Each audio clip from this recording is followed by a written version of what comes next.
नमस्कार, कुंडली कंसल्ट में एक बार फिर आपका स्वागत है. वेलकम टू कुंडली consult. Today we'll talk about Mannat or asking a wish from God. But before that, just want to request once again, do subscribe to my channel if you like it, and follow me on Instagram for regular updates on all aspects of astrology.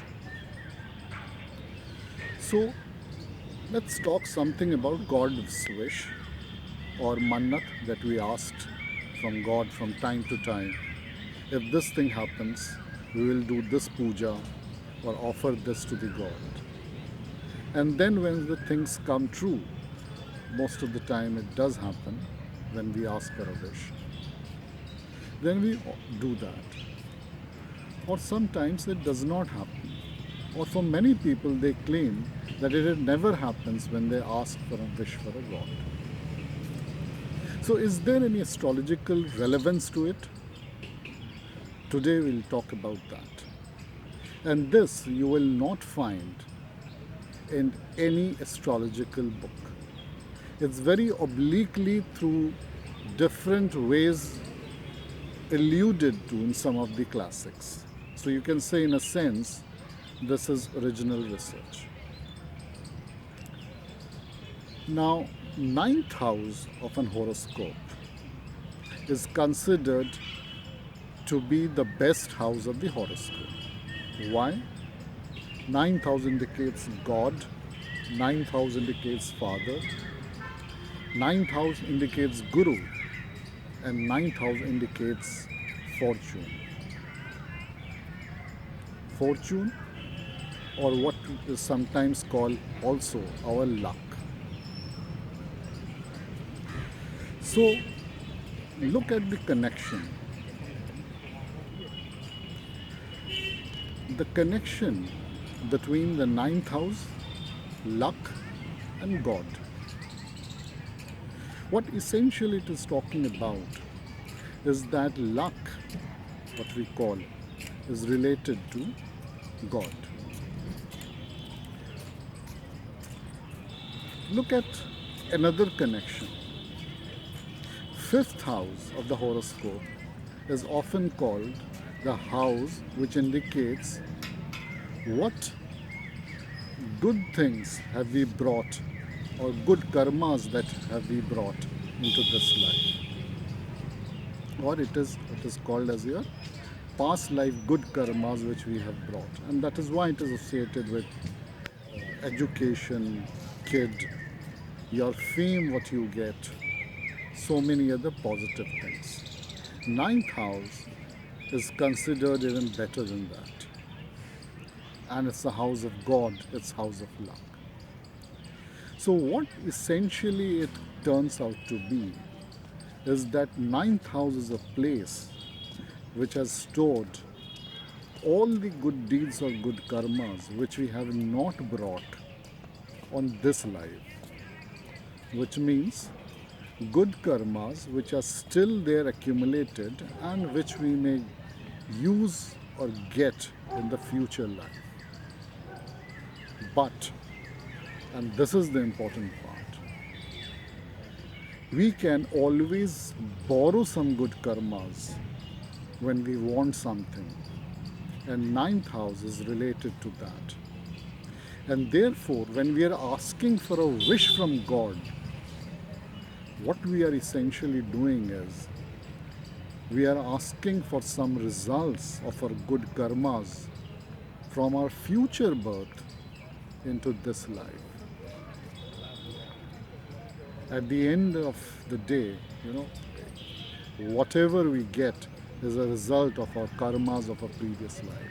So if there is, and there is always an accumulated karmas which lies with us, which we have not brought in this life, from that, ninth house is a linkage to borrow that. And therefore, when we ask for something from God, when we make a wish or a mannat to God, our ninth house is activated. And what we are asking God is to help us by giving us some of our accumulated good karmas for which are stored for a future life into this life to overcome an obstacle or whatever our wish may be. And that's why Mannat, or God's, or what we wish from God, completes itself. Now, there are some wishes when we ask from God, it never gets fulfilled. And some people say that their wish never gets fulfilled. Of course, I'm not talking of, something too great a wish if you want. It doesn't happen. It's simply because we may not have the accumulated karmas yet to get that big thing. But it also means that whatever the condition of your ninth house, it determines whether that passage to get the fruits of our accumulated karmas from your future births into this life, how open is that door? And therefore, if the ninth house is too badly afflicted for a person, then your wish from God never gets fulfilled because it is blocked.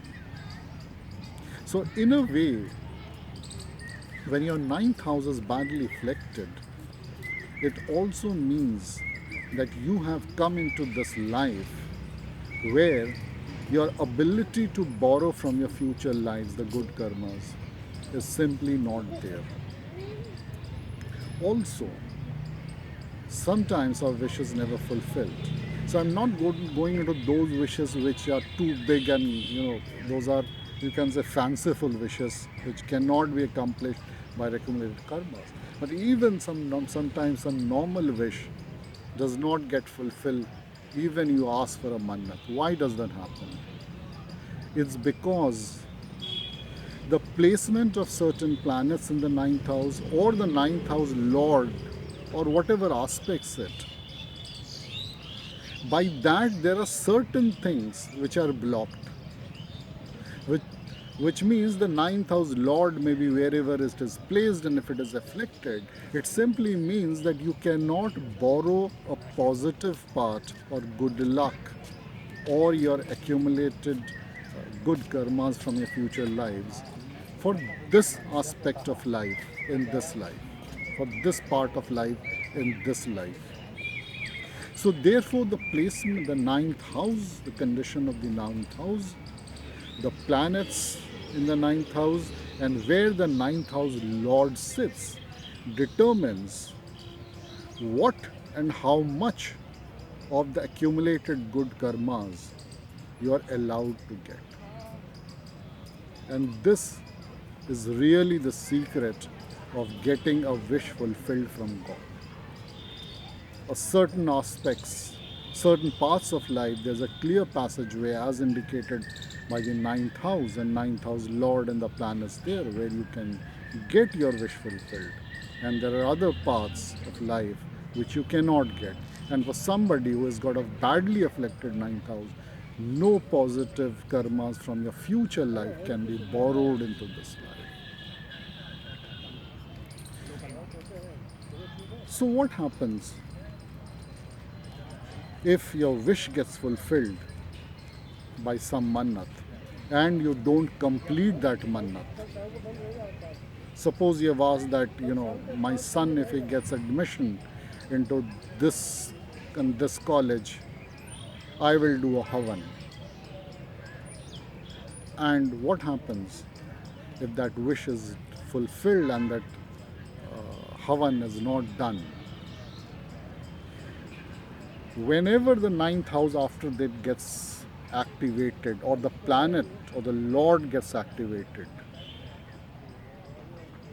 it has to borrow back the good karma which you have brought forward from your future lives. And therefore, some aspect of your life, or even this what you've asked for, becomes a total zero. So it's very important that when you borrow from your future, you pay back what you have promised in mannat. when the wish is fulfilled. When and if the wish is fulfilled. Let me put it this way.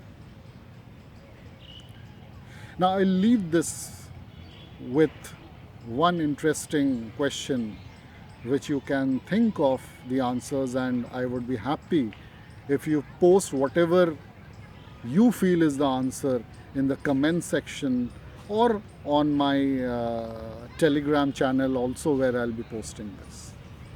It is said that Ketu in 9th house is very good. Why is it so? Think about it and do post your comments. I hope you would have liked my video. Do share this video with all the others that you know of and who believe in astrology, so that the true knowledge of astrology spreads. Thank you. Namaskar.